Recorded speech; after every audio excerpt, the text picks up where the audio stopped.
तो क्लास 12 की फिजिक्स विषय के अंतर्गत किरण प्रकाशिकी में आज आप लोगों को हम रेखीय आवर्धन बताएंगे कि लाइनियर मैग्नीफिकेशन क्या होता है और इसके लिए सूत्र कैसे ज्ञात किया जाता है, बहुत ही आसान भाषा में और बहुत ही कम समय में। तो पूरी क्लास को अंत तक देखिएगा। चलिए शुरू करते हैं। यहाँ पर अगर हम बात करें रेखीय आवर्धन की परिभाषा की, तो रेखीय आवर्धन की परिभाषा आप एक सूत्र की सहायता से बहुत ही आसान शब्दों में याद कर सकते हैं, m बराबर I/O। अब देखिए I का मतलब सभी लोग जानते हैं, I फॉर इमेज, इमेज का मतलब प्रतिबिंब, O का मतलब ऑब्जेक्ट, ऑब्जेक्ट का मतलब वस्तु। ठीक, तो हम ऐसे बताएंगे कि प्रतिबिंब की लंबाई, I का मतलब क्या है, इमेज, यानी प्रतिबिंब की लंबाई, O का मतलब ऑब्जेक्ट यानी वस्तु की लंबाई। तो प्रतिबिंब की लंबाई और वस्तु की लंबाई का जो रेशियो होता है, जो अनुपात होता है, वो कहलाता है लाइनियर मैग्नीफिकेशन। लाइनियर मैग्नीफिकेशन को स्मॉल m से प्रदर्शित किया जाता है, ठीक है ना।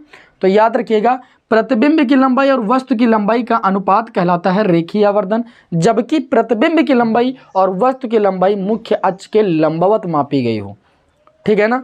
ये चीज़ याद रखिएगा। अब आगे यहाँ पर इस सूत्र को अगर आपने समझ लिया और इस सूत्र की सहायता से लाइनियर मैग्नीफिकेशन यानी रेखीय आवर्धन की परिभाषा को समझ लिया है, तो अब यहाँ पर हम लाइनियर मैग्नीफिकेशन के लिए सूत्र ज्ञात करेंगे, उत्तल और अवतल दोनों दर्पण के लिए, ठीक है। यहाँ पर अवतल दर्पण मैंने लिया है, उत्तल और अवतल दर्पण दोनों के लिए सेम होता है, तो अवतल दर्पण लेकर के यहाँ पर सूत्र निकालेंगे, वही उत्तल दर्पण के लिए हो जाएगा। मैंने एक अवतल दर्पण लिया है M1 और M2, जिसका द्वारा क्या है M1 M2। अवतल दर्पण में सभी लोग जानते हो कि प्रकाश का परावर्तन क्या होता है, धसे हुए तल से होता है, उभरे हुए भाग पर पेंट की कलाई होती है। तो आप देख सकते हो डॉट डॉट लाइनों से मैंने उभरे हुए भाग पर पेंट की कलाई कर दी है, ठीक है। अब प्रकाश का परावर्तन धसे हुए तल से, यहाँ पर मैंने इसके दर्पण के ध्रुव का निर्धारण कर लिया P, फोकस का निर्धारण कर लिया और वक्रता केंद्र का निर्धारण कर लिया। एक यहाँ पर वस्तु है आपकी OO', ये मुख्य अक्ष के लंबवत रखी हुई है और इसका हम प्रतिबिंब इस किरण आरेख में बनाएंगे। कैसे बनता है देखिए, आपको पता है अवतल दर्पण में, ठीक है। जैसे मैंने यहाँ पर वस्तु को रखा है, तो वस्तु से चलने वाली प्रकाश किरण मुख्य अक्ष के समांतर कहाँ पर आपतित होती है, दर्पण पर आपतित होती है, दर्पण के परावर्तक तल पर आपतित होती है और परावर्तित होने के पश्चात किससे होकर जाती है, मुख्य फोकस से होकर जाती है। ये सभी को पता है, ये गोली दर्पण द्वारा प्रतिबिंब बनने का नियम है, अपने मन से कुछ मैं नहीं कर रहा हूँ। उसमें बताया गया कि वस्तु चलने वाली कोई प्रकाश किरण अगर मुख्य अक्ष के समांतर जाती है तो परावर्तन के पश्चात मुख्य फोकस से होकर जाती है, और वस्तु से चलने वाली जो दूसरी किरण है वो यहाँ पर वक्रता केंद्र से होकर जाएगी। किससे होकर जाएगी, वक्रता केंद्र से होकर जाएगी। तो यहाँ पर वक्रता केंद्र हमने बना लिया, और जब कोई प्रकाश किरण वक्रता केंद्र से होकर जाती है तो परावर्तन के पश्चात उसी मार्ग में वापस लौट आती है। इस तरीके से दोनों किरणें जहाँ पर एक दूसरे को काटती वहाँ पर बन जाता है इस वस्तु का क्या भाई, इमेज। इसको हम I' नाम दे देते हैं। आई बात समझ में। तो इस तरीके से OO' वस्तु का ये आपका प्रतिबिंब बन गया। अब यहाँ पर हम क्या करेंगे, वस्तु से एक किरण को और गुजारेंगे, ठीक है। तो ये जो वस्तु चलने वाली तीसरी किरण है, ये क्या होती है भाई, इस दर्पण के पोल पर जिस कोण से आपतित होती है, ध्यान से देखिएगा, ठीक है ना। फिगर को बहुत ध्यान से देखिएगा, थोड़ा सा टेढ़ा हो गया, इसको सही कर देते हैं। सीधी लाइन भैया ले जाइएगा, हमारे पास पटरी तो है नहीं, ठीक। तो ये जो है OO' वस्तु से चलने वाली तीसरी किरण इस पोल पर आपतित होती है, और पोल पर आपतित होने के पश्चात वो किस बिंदु से होकर जाएगी, जिस बिंदु पर ये दोनों किरणें एक दूसरे को मिल रही थी। अब क्यों जाएगी मैं बता दे रहा हूँ, ध्यान से समझिएगा। इसलिए जाएगी, आप थोड़ा समझिए। मैंने आपको बताया था प्रकाश के परावर्तन की गणना, ये अभिलंब होता है। तो प्रकाश किरण अगर I कोण पर आपतित होती है तो R कोण पर परावर्तित हो जाती है, और आपतन कोण सदैव परावर्तन कोण R के बराबर होता है प्रकाश के परावर्तन की घटना में। तो यहाँ पर जो ये OP रेखा है, ये इस दर्पण पर क्या होती है, अभिलंब होती है। तो जिस एंगल पर यहाँ पर ये आपतित होगी उसी एंगल से ये क्या होगी, परावर्तित भी होगी। समझ रहे हो कि नहीं समझ रहे हो। और जब परावर्तित होगी तो वो इसी पॉइंट से होकर जाएगी जहाँ पर ये दोनों किरणें एक दूसरे को काट रही हैं। अब इस फिगर को अगर आपने समझ लिया है तो अब देखिए रेखीय आवर्धन का व्यंजक निकालना कितना आसान है। सबसे पहले क्या आप लिखोगे कि माना हमारे पास M1 M2 एक अवतल दर्पण है, ठीक है ना, और जिसका ध्रुव जो है P है, वक्रता केंद्र C है। वस्तु से चलने वाली पहली किरण मुख्य अक्ष के समांतर गई, F से होकर गई, और वस्तु से चलने वाली दूसरी किरण C से होकर जाती है और उसी मार्ग में वापस लौट आती है। दोनों किरणें एक दूसरे को जहाँ पर काटती है वहाँ पर बन जाता है इस OO' वस्तु का I' प्रतिबिंब।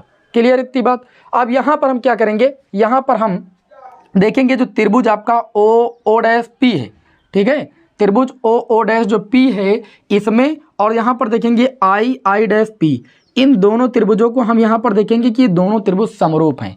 अब कैसे समरूप है, पहले समरूप दिखाएंगे फिर समरूपता की कसौटी लगाएंगे, ठीक है ना। तो यहाँ पर लिखेंगे, हम लिखेंगे त्रिभुज ओ डैश और पी, ओ डैश पी, तथा दूसरा त्रिभुज ये वाला देखिएगा, ये वाला, ये वाला जो ऐसे बन रहा है, इस त्रिभुज को, ठीक है, आई डैश पी तथा आई डैश पी में अगर हम देखें तो देखिए ये जो आपका वस्तु है वो मुख्य अक्ष के लंबवत है, तो ये कोण जो होगा 90 डिग्री होगा और ये कोण 90 डिग्री होगा कि नहीं होगा, एक कोण तो ये बात हो गई। दूसरी बात, ये जिस भी एंगल से आपतित हो रही है किरण उसी एंगल से परावर्तित भी होगी, तो जो कोण आपका ओ पी ओ डैश होगा, ठीक है, कोण ओ पी ओ डैश मतलब ये वाला कोण इस त्रिभुज में आई पी आई डैश के बराबर होगा, कोण आई पी आई डैश के बराबर होगा।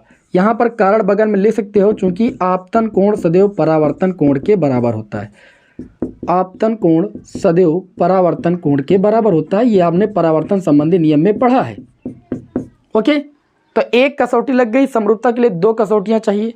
दूसरी कसौटी लग जाएगी कि जो ये वाला कोण है ओ डैश ओ पी ये किस कोण के बराबर हो जाएगा, आई डैश आई पी के बराबर, आई डैश आई पी के बराबर। प्रत्येक कोण क्या है, प्रत्येक कोण 90 डिग्री। और जब किसी त्रिभुज के 2 कोण क्या होते हैं, आपस में बराबर हो जाते हैं, तो वो दोनों त्रिभुज समरूप हो जाते हैं। अतः जो त्रिभुज ओ डैश पी है वो समरूप हो जाएगा त्रिभुज आई डैश पी के। और जब 2 त्रिभुज समरूप हो जाते हैं तो उनकी संगत भुजाओं का जो अनुपात होता है वो बराबर होता है। यह समरूपता का नियम है, सभी को पता है। तो यहाँ पर देखिए ये बड़ा वाला त्रिभुज जो है इस छोटे वाले त्रिभुज के समरूप हो चुका है, तो संगत भुजाओं का अनुपात देखेंगे। इस त्रिभुज की हम आई डैश भुजा लेंगे, तो इस त्रिभुज की आई डैश भुजा लेंगे, तो बड़े वाले त्रिभुज की कौन सी संगत भुजा हो जाएगी, ओ डैश। Clear, okay. आगे बात करें तो इस त्रिभुज की पड़ी भुजा हम ले सकते हैं आई पी, तो बड़े वाले त्रिभुज की पड़ी भुजा हो जाएगी ओ पी। बताइए बात समझ में आई कि नहीं समझ में, इतनी बात तो समझ में आ गई होगी। अब यहाँ पर देखें तो जो आई यहाँ पर लिखेंगे चिन्ह सहित मान रखने पर, क्या करेंगे भाई, चिन्ह सहित मान रखने पर, चिन्ह सहित मान रखने पर, चलिए भाई मान रख देते हैं। देखिए आई डैश प्रतिबिंब की लंबाई, प्रतिबिंब की लंबाई को किससे लिखते हैं, आई से, तो यहाँ पर मैंने लिख दिया आई बटे में। उसके बाद है ओ डैश, वस्तु की लंबाई को लिखा जाता है ओ से रख दिया। अब इतना ध्यान रखिएगा कि प्रतिबिंब उल्टा बन रहा है, वाई की ऋण दिशा में बन रहा है, तो इसको माइनस चिन्ह के साथ लेंगे। और ओ डैश वस्तु जो है वो वाई की धन दिशा में रखी है, तो उसको हम प्लस चिन्ह के साथ लेंगे। क्लियर है। आगे आई पी की अगर बात करें, आई पी मतलब पोल से प्रतिबिंब की जो दूरी होती है उसको किससे लिखा जाता है भाई, वी से लिखा जाता है। और ये दूरी एक्स अक्ष की ऋण दिशा में पड़ रही है, अगर निर्देशांक ज्यामिति चिन्ह पर पाटी लगाएंगे तो ये दूरी ऋणात्मक ली जाएगी, बटे में आ जाए। ओ पी से लेकर के वस्तु तक की जो दूरी होती है वो यू से लिखी जाती है, और ये भी सामने की दूरी, इसलिए इसको भी क्या लिखेंगे, माइनस से लिखेंगे। अच्छा, माइनस से माइनस चिन्ह आपका कैंसिल हो जाएगा, ठीक।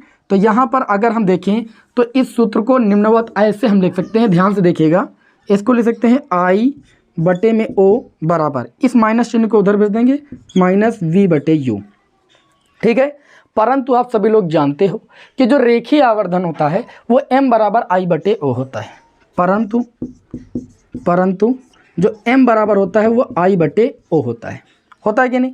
अब इसको अगर आप समीकरण 1 मान लो और इसको आप समीकरण 2 मान लो, तो समीकरण 1 और 2 से आपको क्या देखने को मिल रहा है, समीकरण 1 व 2 से हमें यह देखने को मिल रहा है कि जो m का मान है वो आई बटे ओ के बराबर है, और आई बटे ओ किसके बराबर है, माइनस वी बटे यू के बराबर है।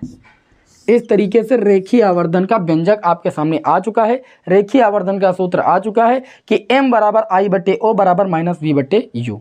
जब आपको किसी न्यूमेरिकल में प्रतिबिंब की स्थिति और वस्तु की स्थिति दी जाए तो आप रेखीय आवर्धन का सूत्र लगाओगे m बराबर माइनस वी बटे यू, और जब आपको प्रतिबिंब की लंबाई वस्तु की लंबाई दी जाए तो m बराबर लगाओगे आई बटे ओ। आप इतने सूत्र का भी उपयोग कर सकते हो जो ये आपका आया हुआ है, ठीक है ना, कोई दिक्कत नहीं, इतनी बात समझ में आ गई। अब यहाँ पर एक बात आती है, क्या बात आती है कि किन प्रतिबिंबों के लिए रेखीय आवर्धन धनात्मक और किन प्रतिबिंबों के लिए रेखीय आवर्धन ऋणात्मक होता है। तो मैं आपको बता दूं, सीधे प्रतिबिंबों के लिए नोट करके एक बात लिख लीजिएगा, बहुत ही इंपॉर्टेंट है कि सीधे प्रतिबिंबों के लिए जो रेखीय आवर्धन होता है, सीधे प्रतिबिंबों के लिए जो m होता है वो क्या होता है, धनात्मक होता है, तथा उल्टे प्रतिबिंबों के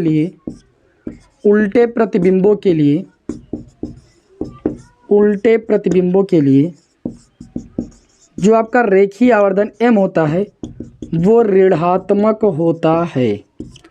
क्या होता है भाई, ऋणात्मक होता है। क्यों होता है, ध्यान से समझिएगा क्यों होता है। इसलिए ऋणात्मक होता है क्योंकि आप सोचिए, जब सीधे प्रतिबिंब होंगे तो वस्तु की लंबाई प्रतिबिंब की लंबाई दोनों धनात्मक होगी, तो जाहिर सी बात m का मान धनात्मक आएगा।